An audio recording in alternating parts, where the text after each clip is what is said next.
Hello, everybody. Welcome to my Saturday morning live. Unlike my other lives today, what we're going to be talking about is why study from the Shastras. I'm going to tell you what Shastras mean, and then I'm going to tell you why study from the Shastras. What I am going to do is I'm going to turn off the comments for the first 15 minutes.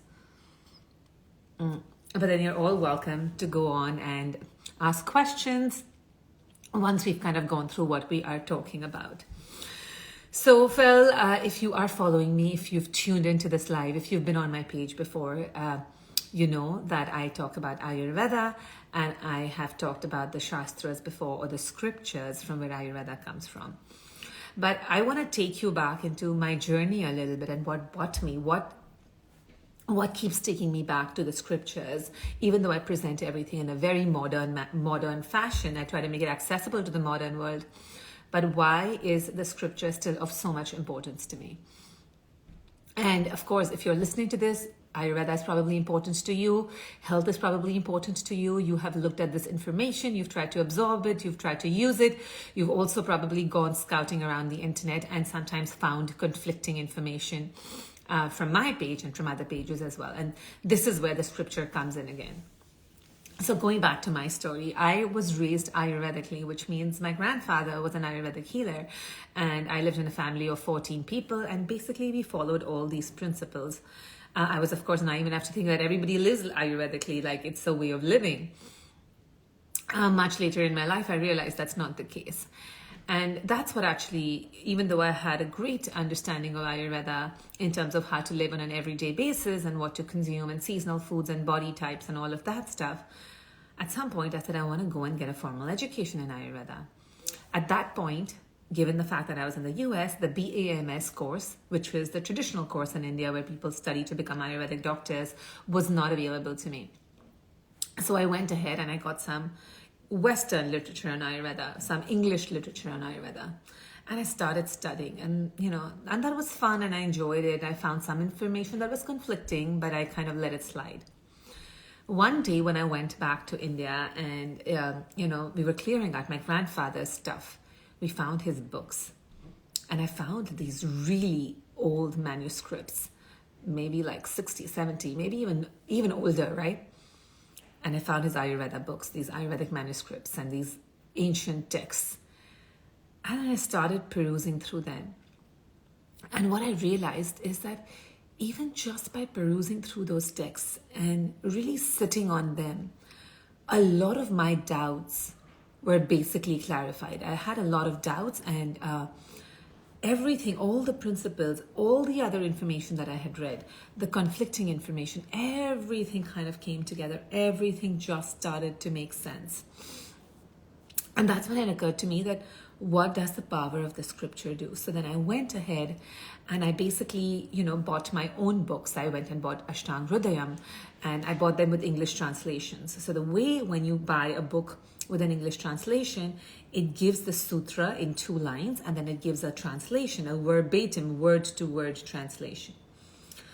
And while I did that and I enjoyed the translation, I said to myself that it's not making that much sense. I can't read between the lines.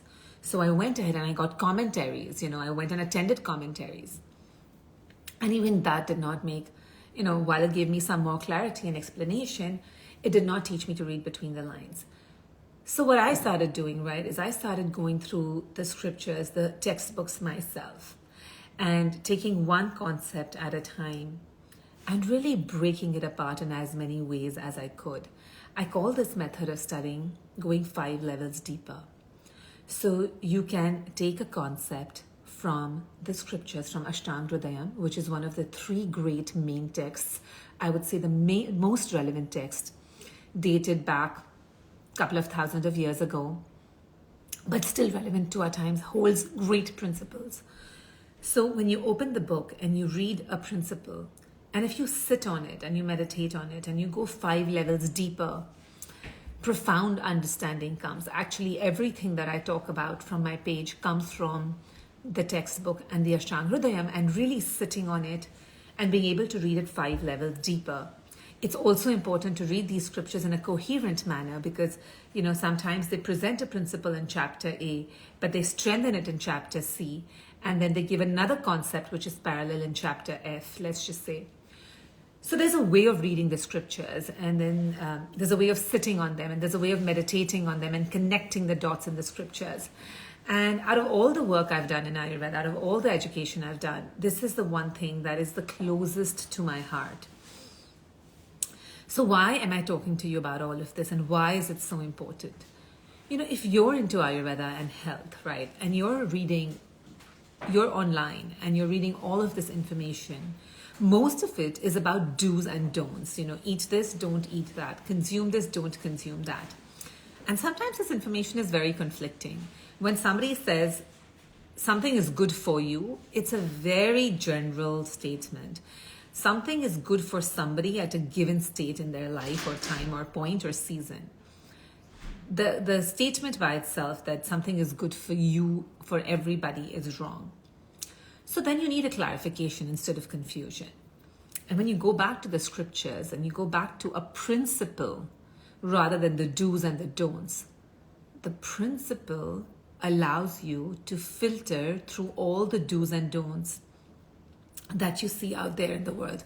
All of this varied information can now be sorted through the lens of this new scripture, of this new understanding of the scripture. That sometimes people think, oh, I'm already studying a lot of Ayurveda, I don't want to go back and study the scriptures. In fact, all of that you've studied, right, now you don't need to study anymore. If you've studied the scriptures, you essentially get goggles and you can look at the my connection paused for a minute. When you're just reading the do's and don'ts, you're basically getting somebody else to wear goggles for you and give you information. When you read the scriptures, you learn to put on the goggles. At least that's how I teach the scriptures. So here I am, right, to invite you for my webinar. I want you to experience this firsthand with me. And I've pulled out 10 important concepts from... Sorry, somehow my connectivity is not the best today. So I've basically pulled out 10 concepts from the Ashtanga Hridayam, the ones that I really enjoy.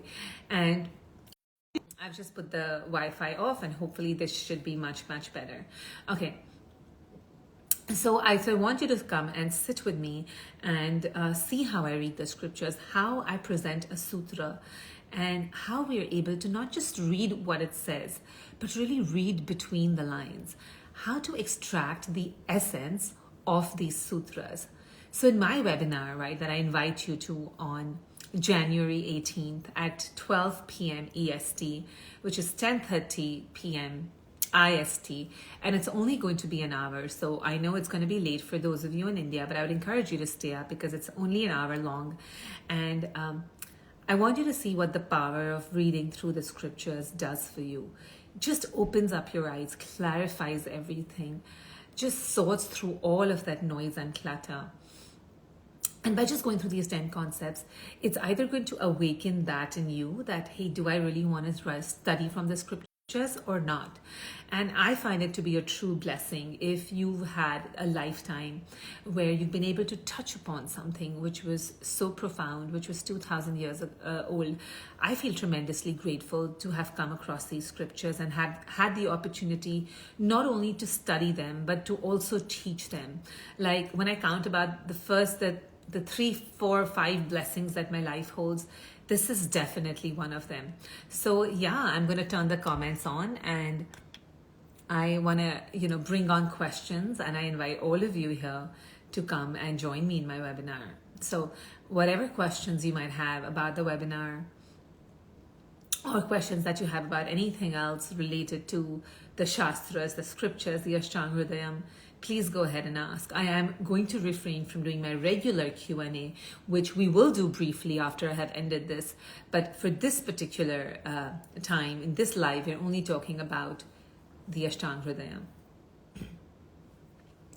So Satyuk says, which books, authors should I read for deep knowledge? And again, I say, right, books and authors are perspectives. The scriptures are the truth.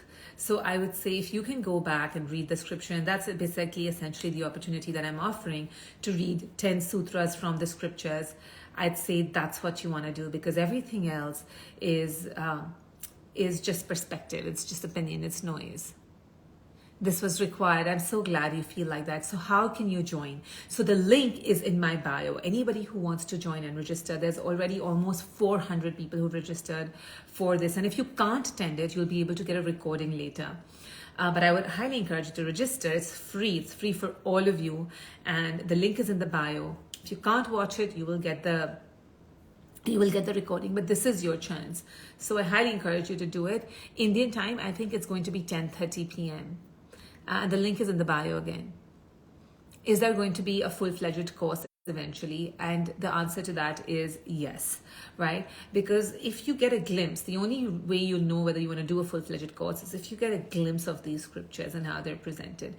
And these are only, I'm going to present individual sutras, but when you put it together, it's like when you weave something together, you see individual threads, and then you see a whole quilt, and it's all woven together. You see a weave, and that experience is just wow. It's amazing. But right now I'm going to present you with a few threads. Okay, how many sessions, or is it only one webinar? So the free webinar is only one webinar, and it is again to give you a glimpse of the power the scriptures hold and then how to read them. And if you don't know Sanskrit, right, that's why I'm here. So in the webinar, you don't need to know Sanskrit. I'm going to present the verse, give you guys the closest translation in English, and then we're going to read that translation. And it's not just translating it, it's being able to read between the lines. I'm going to teach you how inferences are made, and I'm going to take individual sutras, and then if you can do all the sutras together, it's just your... Does the Ashtanga Hridayam touch upon yogic philosophy too? So, there'll be aspects and elements of it. For example, it says the two doshas of the mind are Rajas and Tamas, are the two doshas of the mind. So it'll say things like that in different places. But, right, like the whole Vedic sciences are a complete science, right? They're texts dedicated to each subject. And the Ashtanga Hridayam is the preservation of the body so that you can work towards a higher cause of the soul, right? It recognizes that the body is a vehicle to enlightenment. So it says, now, since this is my vehicle, it's the manual of the car, how do you look after it? But there are aspects which touch upon yogic philosophy, which means it's like kind of assumes that you're reading this or you have an overall understanding of it. So they're all connected, and they have words and references, but not a whole explanation. Which scriptures we need to follow? You mean the Veda, Upanishads? So Yoga Girl Kipriya, that's a great question. I should clarify that. So what I'm talking about is that Ayurveda has three main books dated back in the day, the oldest scriptures, right? And they come from the Vedas. The Charak Samhita comes directly from the Vedas. So there are three main books: Charak, which is the oldest; Sushruta Samhita, which is the second; and Ashtanga Hridayam, which is the latest of the three ancient texts, right? They're called the Bruhatrayi, the big three altogether.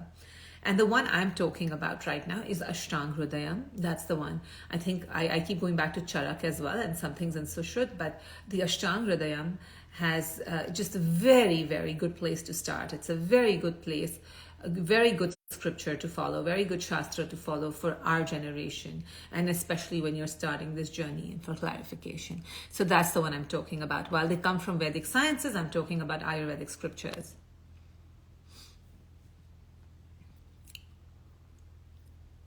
Oh, that's so lovely. I'm so looking forward, Nidhi. Swastha Mankata says, I already did my course and have also read scriptures with other doctors. Yet I'm looking forward to... Yeah, thank you. I am so grateful for that, Ankita. I truly enjoy teaching. If I have to pick one thing that I enjoy the most is teaching. And if I have to pick one thing that I enjoy teaching the most, it is actually the scriptures. Like, I am actually reduced to tears sometimes when I read, like seriously reduced to tears. I remember the time that I went for my training in Pune, and I spent, a while going through the concepts and all of that. On the last day, my heart was so full, and I was just crying and crying and crying out of gratitude. Like for hours, I must have been crying, like grateful tears. And my heart was so full that it was about to burst out of my ribcage. Just the opportunity of having this experience in this lifetime. Like, that's how profound it is. any particular book for immune system. And not going into specific questions like that, but not the Ashtanga Hridayam. Which publication? So again, it doesn't matter what publication for the Shastras. I use Ashtanga Hridayam by Deepak Yadav, because ideally, the translations only give you something in the text. I want to teach you how to read those translations. I want to teach you how to look beyond what's just written. And that's what I want to, give you a glimpse of in my webinar. What can be one's learning outcome from the full-fledged course is a lot of clarity of principles, and we'll talk about that later. Let's talk about the webinar. The webinar is just going to really open your mind and say that, oh my God, reading the do's and don'ts versus learning to go a little bit deeper and getting clarification, all of the questions. Like, for example, I put up a text on Abhyanga, and you hear from everywhere, oh, Abhyanga is good for this, Abhyanga is good for that. But when you read it, when you get it from the horse's mouth, you know what it's good for. Plus, I'm going to teach you what that means. If it says it's good for A, B, C, D, E, what inferences are you going to make, and how else can you apply that? So that's basically what I'm going to teach you.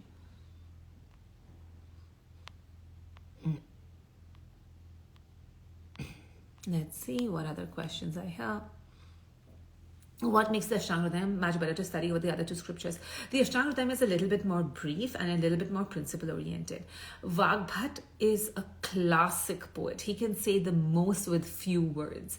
I mean, there's one sentence to describe all attributes of Vata. For those who are listening and who know Tatra Rusha Laghu Shita, so simple, right? Like in 7 words, he explains everything that you need to understand about Vata. For example, right? So Vagbhat is just a master at keeping it very succinct, very brief. And the scriptures are so vast that this is a great one to start and without getting completely lost. How can one find authentic Ashtanga Hridayam scripture? So, of course, some of the verses in the Ashtanga Hridayam I've kind of been annihilated from back in the day. But any version you get, right, as long as it's in Sanskrit, it's authentic. The translations are just depending on the author. They make translations and commentaries, but you can get anything and it's fine. As long as it says it has Sanskrit verses, you're fine. Yeah, Nisha, I am so glad. It is going to be interested. You signed up but didn't get a confirmation. So I think my team is working to get confirmations out and Zoom links out. I know they're very much on top of it. I have great people, really a good team on this, getting it all done. So of course there will be glitches. There might be things because we're using a new platform. So please reach out. If you have registered, not received something, or you're trying to register but you can't, reach out to support@nidhipandya.com or npsayurveda@nidhipandya.com. So either support@nidhipandya, fairly easy to remember, but also npsayurveda@gmail.com. I am so glad, Ayurveda Navita, that you feel that way, that it's so. How to find original scriptures? No, these are available as textbooks, right? So I call them Shastras because they still are Shastras, but they're available as textbooks. And you can get those textbooks. You can get it online. If you're living in the West, you can get it in bookstores. If you're living in the East, can you recommend some good training program for Ayurveda? I would say that I have a course which I like, but I said, hold on, hang in and join my webinar and see what you think. I know, and Satyuk, if you really want to learn, I really believe, when I wanted to learn, and I was at a point in my time where I couldn't go to college, I wanted to start studying Ayurveda, even though I had informally studied it my whole life. I wanted to get a formal education after I came to the US, and the education came to me. So if you really want it, it's going to come to you. Of course, you'll keep your eyes and mind open in the way you're supposed to, and then it'll come. This will be available to view again. Absolutely. This live is going to be saved, and it's a brief live explaining what the Ashtanga Hridayam webinar is going to be about. My 10 favorite concepts, the essence, simple concepts, of course, that you can understand, threads from the scriptures. And when these threads get woven together, it's just what comes out is divine, especially when it comes to the 6 tastes and it comes to the seasons and it comes to certain food types. It's just brilliant. While I can't cover all of these concepts in just a short webinar, I want to give you a sample, a taste of it. So guys, I'm going to wait here for another couple of minutes. If you have any questions, please ask. Thank you, Flower Power Joy. I will come back on live for asking, for answering questions. If anybody has any questions for the regular Q&A live. So I will come for the regular Q&A live after this. I will not be saving that one today. We'll do a quick 20-30 minutes, which I will not be saving, but this is going to be saved. Simple vegan recipes, we'll talk about that right after this on my live. But for now, let's just take the Ashtanga Hridayam questions. If there are no more, I will log out and I will see you guys very soon. Please sign up for the webinar. Once again, the link is in the bio for my webinar. It's completely free. It's on January 18th, 12 p.m. Eastern Time, 10:30 for all of those who are in India. And I highly encourage everyone to just get a glimpse of it and attend live. The more energy I get when people attend live, are curious, it brings the best out in me as well. So I'll encourage as many of you to attend live as possible. Like I said, just in one day, almost 400 people have signed up, have registered for the free webinar. And all of these questions, what my favorite food is, all of that, you can ask me right after this. I will be back in about 5-10 minutes, Harshita. You're not a science student, but how to pursue Ayurveda, don't even worry about it. You need to be a student of logic. You just need logic in your brain, and that's going to make you don't need to be a science student. That's the beautiful part about Ayurveda. It's more intuitive and logical.